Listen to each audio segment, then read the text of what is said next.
Abra suas Bíblias no livro do profeta Isaías, capítulo 6.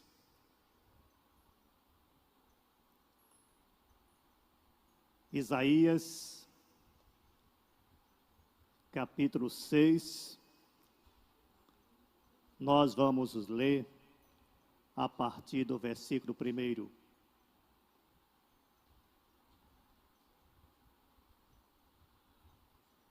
Posso ouvir um amém? No ano em que morreu o rei Uzias, eu vi ao Senhor assentado sobre um alto e sublime trono, e o seu séquito enchia o templo. Os serafins estavam acima dele, cada um tinha 6 asas, com 2 cobria o seu rosto, com 2 cobria os pés, e com 2 voavam.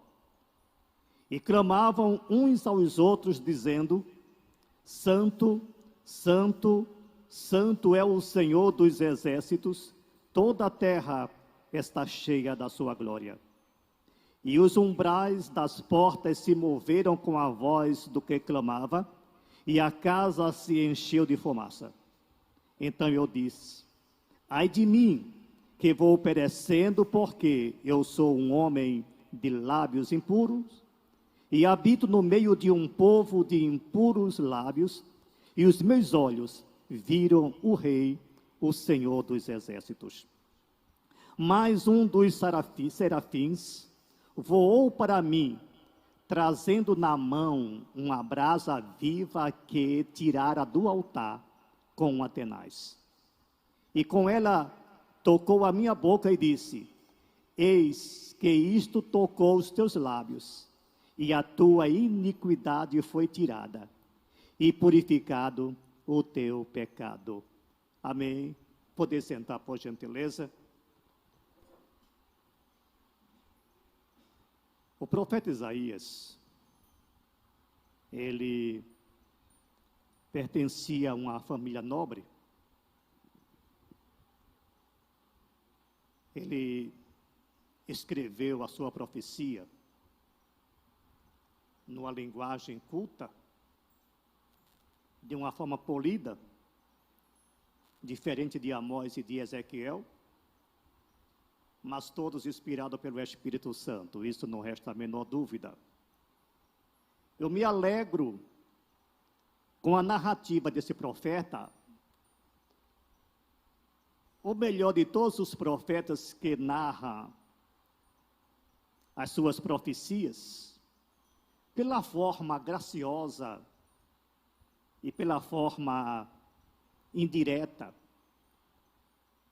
como ele transmite as doutrinas vindas dos céus. Eu admiro Isaías pela sua maneira de fazê-lo, mas admiro mais ainda o Deus de Isaías, porque ele se utiliza de uma linguagem ímpar para falar conosco. Deus sempre se utiliza de figuras, ele nunca fala diretamente. Nós já observamos isso, né? Ele sempre fala de uma forma indireta.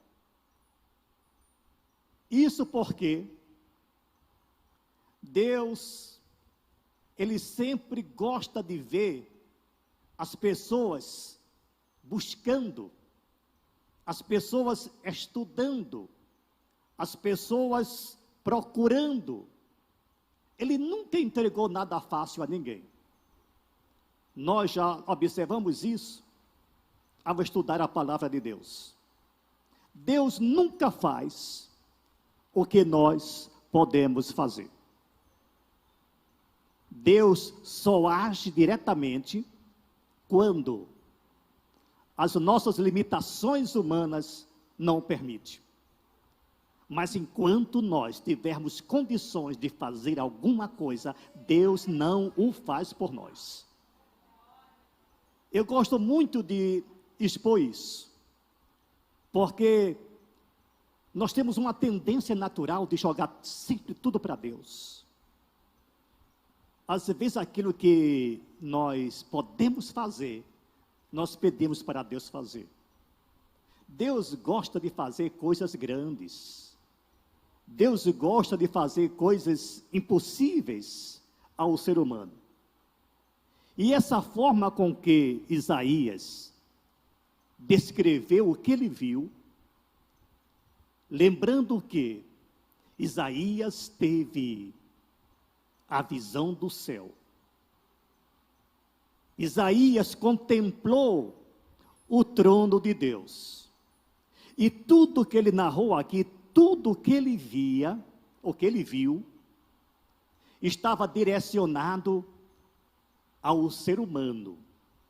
A mensagem não foi para anjos, a mensagem não foi para os céus, a mensagem foi para nós, humanos. Então nós não podemos espiritualizar tanto os fatos que nós vamos descrever aqui, porque Deus está falando com a raça humana através de figuras. Agora compete a nós entender o que é que Deus está transmitindo para nós através daquele episódio. Eu vou, junto com vocês, analisar textualmente cada frase, cada versículo. Vou fazer, uma vez que a gente está estudando, é uma aula, então nós vamos acompanhar cada um dos textos, que por sinal o culto de ensino é um dos mais importantes da igreja. Eu sempre gostei, desde de novo convertido, de ir para os cultos de ensino, que na minha terra é chamada de culto de instrução, outros chamam de culto de doutrina, outros chamam culto de ensino, como queira, mas o importante é que nós estamos aprendendo, seja lá a nomenclatura usada. Isso é que é importante.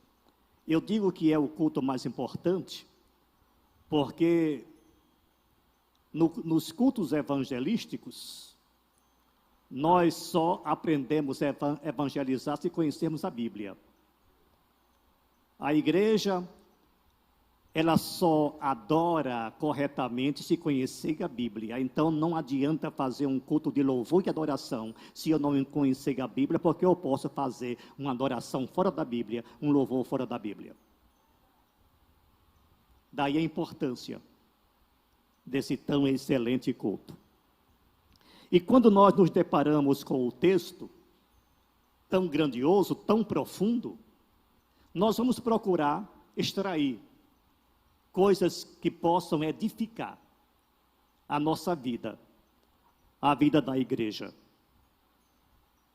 O versículo 1 nos diz: no ano em que morreu o rei Uzias, eu vi o Senhor assentado sobre um alto e sublime trono. Isso é muito lindo. E o seu séquito enchia o templo. Isso aqui nos transmite o princípio de onipresença. Deus é um ser, acima de tudo, onipresente. E ele estava se revelando através desse gesto. Ele estava mostrando que ele é um ser supremo, abrangente, absoluto, soberano, completo. E ele o fez através desse gesto.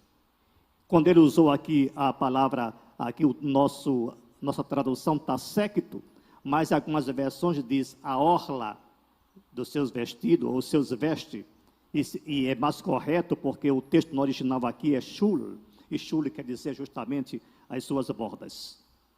O versículo 2, estão acompanhando, né? Os serafins estavam acima deles.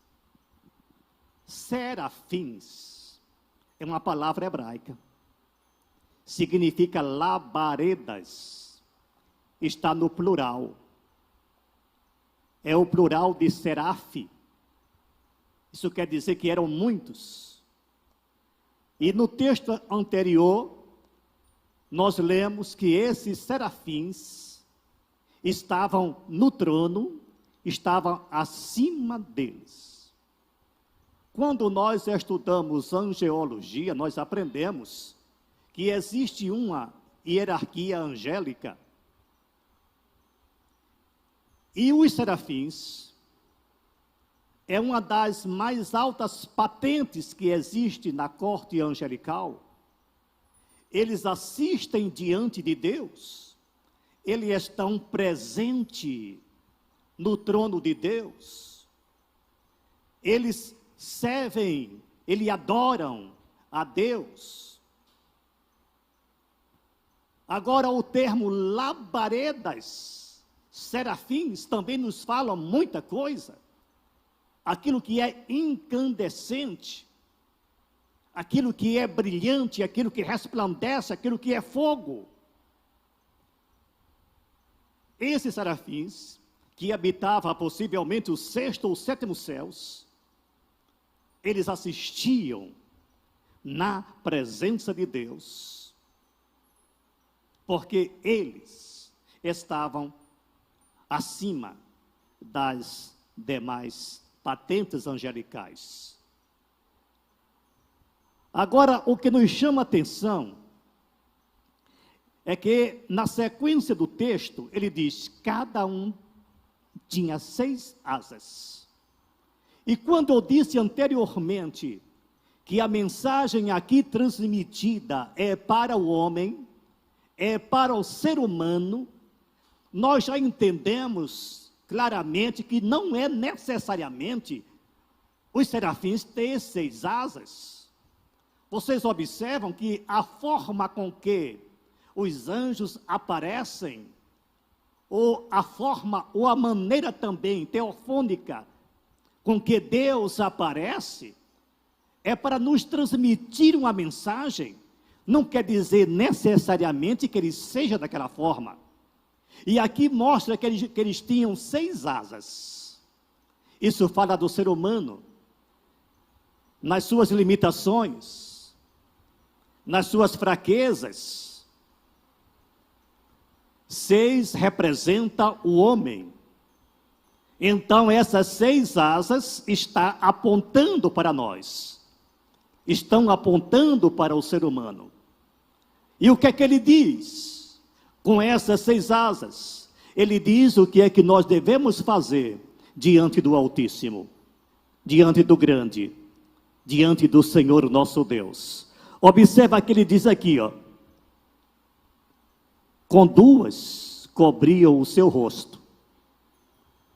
Cobrir o rosto representa reverência, submissão.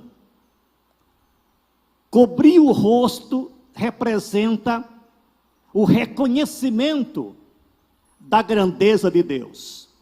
E ele está nos ensinando aqui que o seu povo, que a raça humana precisa dar ao nosso Deus a reverência que lhe é devida.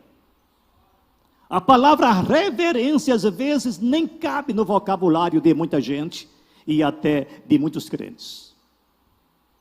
Mas, na antiguidade, eles os tinham em alta estima.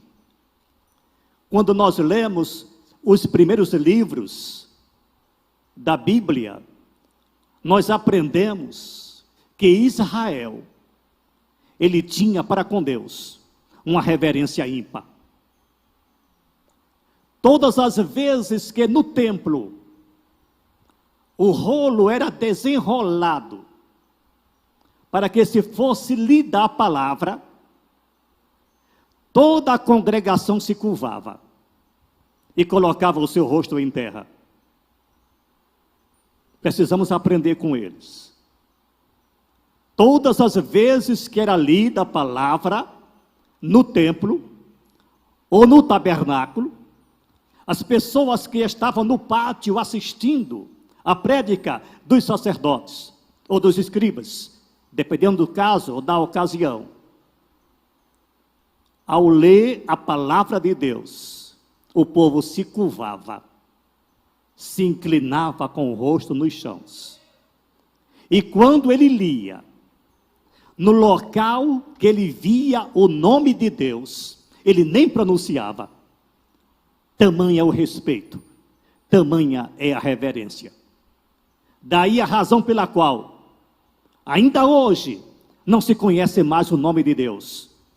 Porque quando Moisés escreveu, não tomarás o santo nome de Deus em vão, isso é respeito, isso é reverência. De sorte que ninguém podia pronunciar esse nome tão singular, tão sublime. Alguém chama de Jeová e tantas coisas mais, inventaram esses nomes. Mas o nome de Deus é impronunciável. Então, a reverência era o ponto fundamental, o ponto principal de Israel. Eu preciso aprender que essa palavra aqui é como se Deus estivesse falando comigo. Eu preciso aprender que aqui não está simplesmente o rema, aqui está o logos, a palavra de Deus. Essa palavra aqui tem vida, porque isso aqui não é um livrinho qualquer não. Nós aprendemos no trimestre passado, quem vem para a escola dominical sabe muito bem a grandeza e a importância da Bíblia, a sublime, excelsa, grandiosa palavra de Deus. Cada letra que existe aqui não é em vão. Aqui não existe coincidências nem acasos. Aqui existe propósitos. Aqui existe a transmissão de uma mensagem vinda dos céus, uma mensagem da boca de Deus. A leitura da Bíblia é como se Deus estivesse falando conosco. É por isso que a igreja, todas as vezes que vai ler a palavra de Deus, se coloca de pé. Isso é um gesto, isso é um reconhecimento de que esta aqui é realmente a palavra do Eterno. Em seguida ele diz, e com 2 asas cobriam os seus pés. Aqui está o princípio de santidade. Quando se fala de sapato de pés, o que vem na nossa mente é santidade diante de Deus. Moisés já conhecia isso. Porque quando ele se encontrou com o Deus de Isaías, lá no Monte Horebe, a primeira coisa que Deus disse para Isaías, tira a sandália dos teus pés, porque o lugar que tu pisas é santo. Então, tirar sandália dos pés, ou qualquer alusão aos pés, refere-se à santidade. Para onde os meus pés estão caminhando? Para onde nós estamos indo? O salmista já dizia, lâmpada para os meus pés é a tua palavra, ó Senhor. Glória a Deus. Em seguida, e com 2 voavam. Isso aqui é o princípio da prática cristã. Esta é a ação do crente. Observa que a vida cristã é uma vida dinâmica, uma vida ativa. E esse voar representa a igreja, o crente, com as nossas habilidades, com os nossos dons. O que é que eu aprendo? Eu preciso entender que a esse Deus que eu sirvo, eu tenho que dar a Ele a honra, a reverência que lhe é devida, dar a Ele o devido respeito, reconhecer Ele como soberano sobre a nossa vida, reconhecer a esse Deus como o Senhor da igreja, de nossa vida. E para que eu reconheça isso, eu tenho que colocá-lo em prática. e a minha prática com os meus dons espirituais, com os meus dons ministeriais, com a minha vida cristã, é um reconhecimento da soberania de Deus sobre nós. Aqui não se trata de religiosidade, aqui se trata de prática cristã. Aqui se trata de um viver em Cristo, isto é, evangelho. Voar representa o evangelho do Senhor Jesus Cristo. E o que é o evangelho do Senhor Jesus Cristo?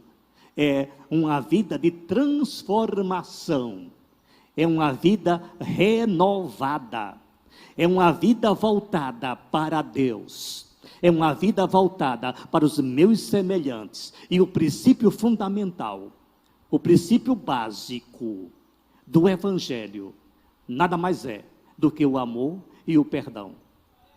Isso que a igreja precisa, nós precisamos conhecer esse princípio tão fundamental, porque se não existir amor e perdão, não existe evangelho. Versículo 3.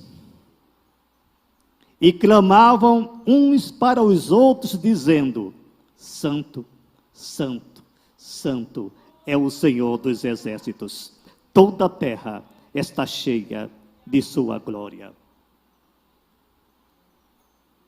A palavra que ele usava aí era Kadosh, Kadosh, Kadosh. Lembrando que esse adjetivo está do superlativo, adjetivo absoluto. Essa palavra era usada exclusivamente para Deus, somente Deus é Kadosh. Às vezes, por falta de conhecimento ou por ingenuidade, a gente começa a colocar nome de tudo quanto é de objeto de Kadosh. Achou bonitinha a palavra, confecção Kadosh, sapataria Kadosh.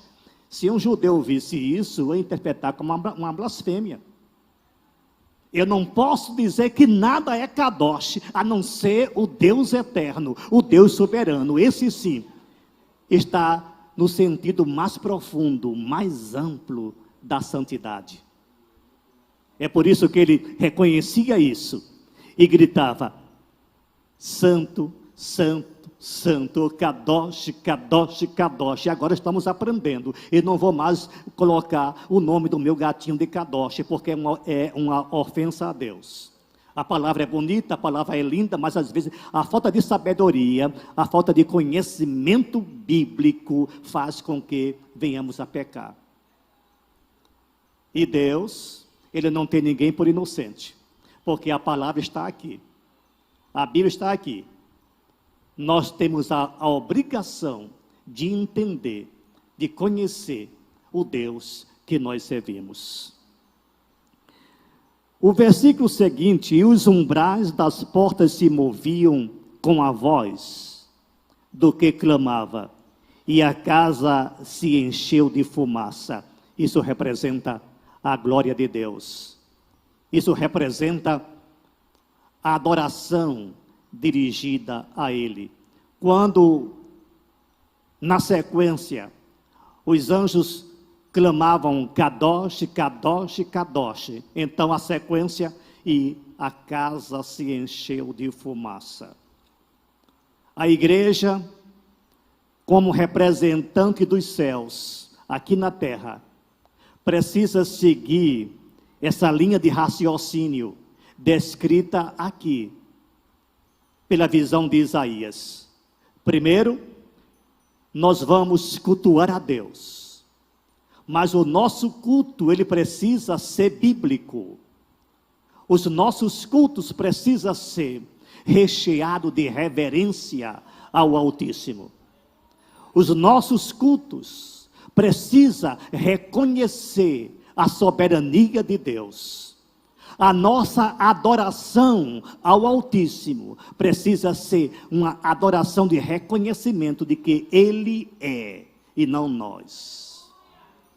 É Ele o sublime, é Ele o soberano, é Ele o eterno. E quando nós nos curvarmos diante dEle, nós vamos implorar, nós vamos pedir ao eterno aquilo de que nós necessitamos. E jamais colocar esse Deus tão grande, tão sublime no canto da parede e ordenar e determinar que ele faça alguma coisa. Aqui, no próprio texto, já mostrou a pequenez do ser humano. Eu não posso chegar diante de Deus de qualquer jeito. Foi por isso que os serafins, eles cobriam o rosto. Eu tenho que aprender isso. Eu tenho que aprender que quando eu for me apresentar diante do Deus eterno, eu tenho de me despir de todas as minhas prerrogativas humanas. Eu preciso me esvaziar. Eu preciso abdicar de mim mesmo e me curvar diante da sua figura eterna e majestosa e lhe render a devida adoração e pedir, e implorar, e suplicar, e cair em seus pés. É isso que a igreja verdadeira precisa aprender.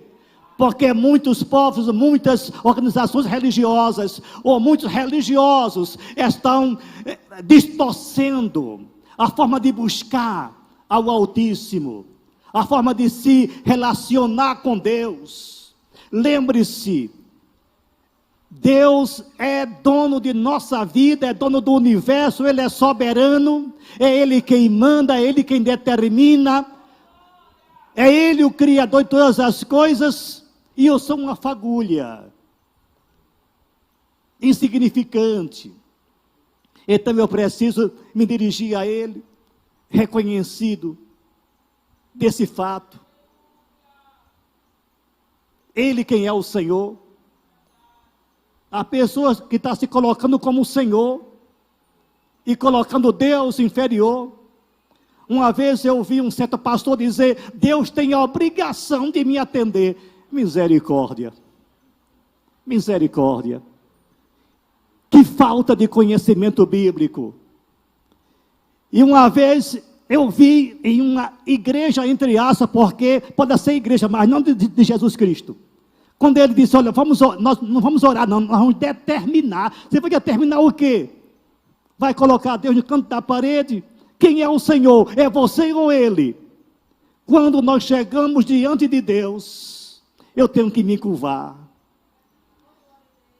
Eu volto a bater na questão de reverência. Eu tenho que reconhecer isso. Reverência ao Deus Altíssimo. Eu não sei porque nesses últimos tempos nós estamos sempre relegando Deus a segundo plano. As pessoas dão mais valor ao que é humano, ao que é terrestre, do que ao Deus que é sublime. Por que não se levantar na presença do Deus eterno? Quando nós chegamos em um tribunal, quando o juiz chega, todo mundo se levanta. O militar, quando ele vê a bandeira, ele fica em posição sentido, ou presta continência. Se ele tiver com a arma, ele vai apresentar a arma.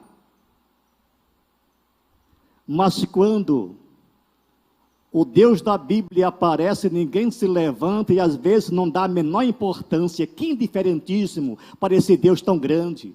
Não foi assim que os serafins se comportaram. E às vezes nós vemos pessoas que não dão menor valor. Eu disse ao princípio, olha, quando nós lemos a palavra de Deus, é como se fosse Deus que estivesse falando conosco. Como não? É mesmo. Porque aqui está a inspiração sublime. Aqui está o Espírito Santo transmitindo para nós a palavra de Deus. Aqui está o Logos.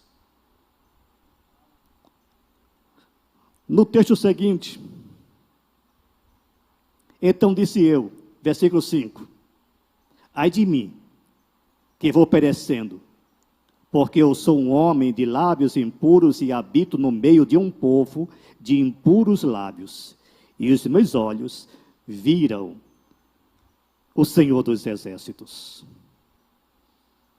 Pelo menos Isaías tinha temor. E ele reconheceu os seus pecados, reconheceu o pecado de Israel, reconheceu o pecado da sua nação, porque naquela época, Israel estava vivendo uma crise tremenda. Existia na época uma crise moral, uma crise espiritual, a semelhança do que acontece hoje. Mas é tão parecido. Existiam leis injustas, observa bem.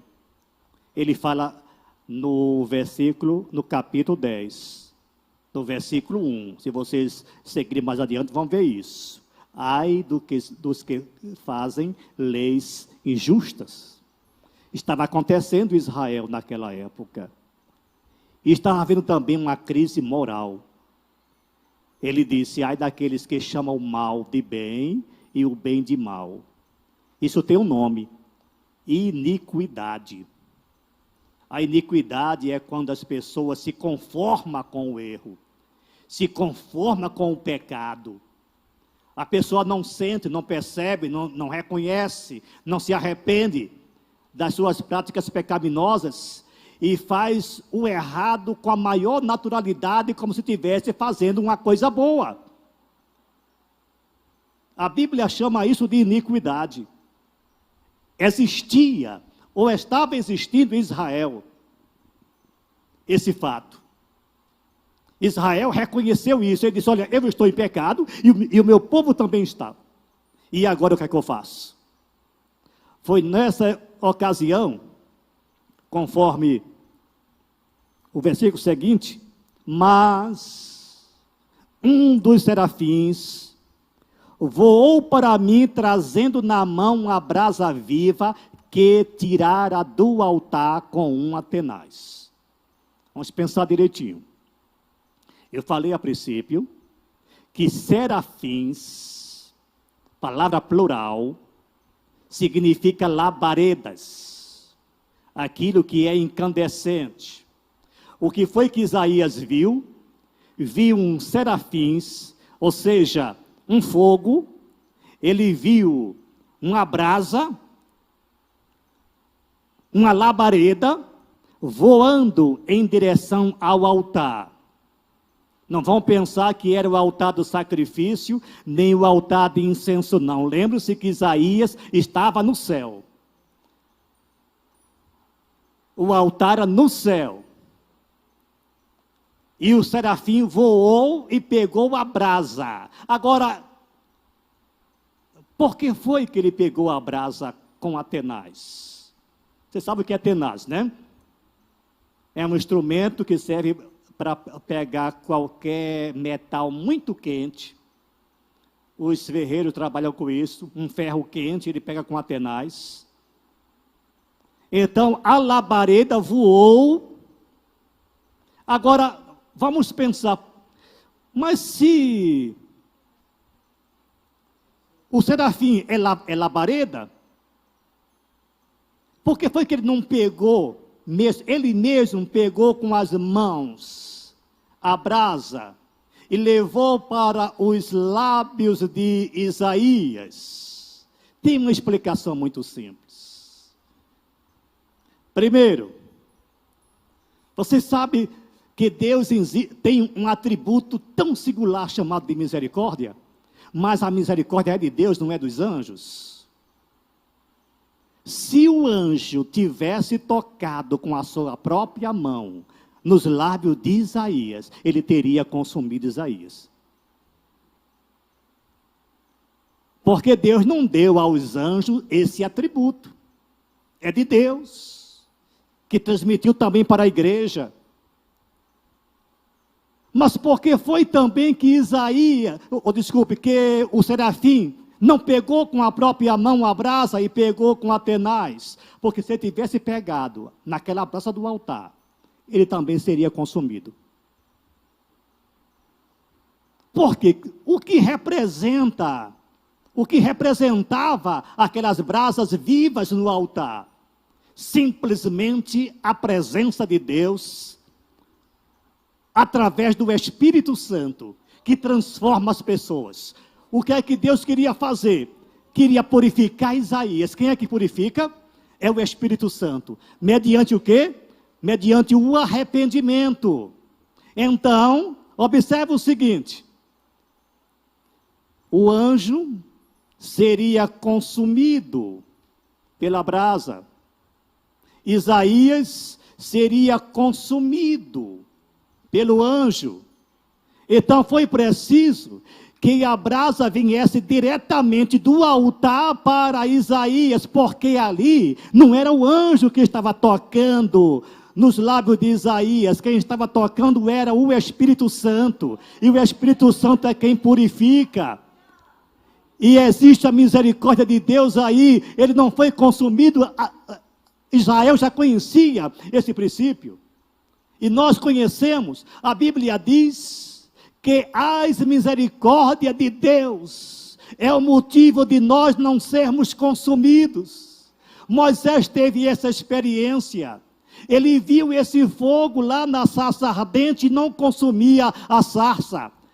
Ali estava transmitindo um recado para Moisés, consequentemente um recado para Israel, e na sequência um recado para a igreja.